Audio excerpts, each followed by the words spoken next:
Okay, so how does it start? Like, what are the beginning stages of parental alienation? So I've made a list of things that I've experienced from personal experience, or things I've come across online, or just other things I've noticed along the, my journey. I do want to say, before I say these signs, if the other parent is just doing one of these, for example, like it just does one, that does not necessarily mean it's parental alienation. Like, it takes several of these to make it parental alienation.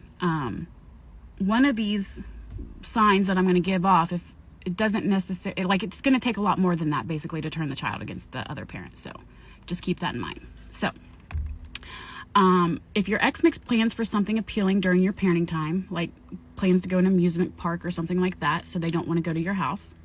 If your kids are using borrowed language, these are things that the child cannot have come up with on their own. For example, a 9-year-old saying, "You let a lot of men come into our home while we are here and sleep with them." Another example that's similar to the borrowed language is if the other parent is telling the child things about, like, the separation or divorce, like adult things, and then the child will come and say something like, "Why are you paying so much money or why are you asking so much money for child support?" Whatever. That's things they shouldn't know.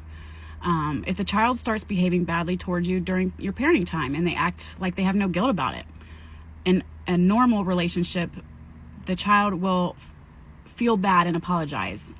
Whereas a child being alienated, even if their behaviors in the eyes of others are cruel, they will not register feelings of guilt, and they can be very defiant.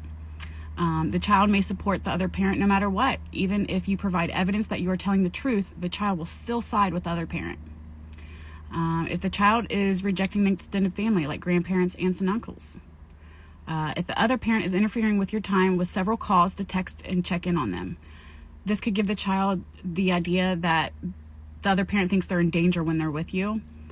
This could even happen prior to coming to your house, like when a parent is telling them bye and says something like, "Be brave," or "It'll be over soon," or whatever. Like, that's giving the child the idea that it's not safe to be with you.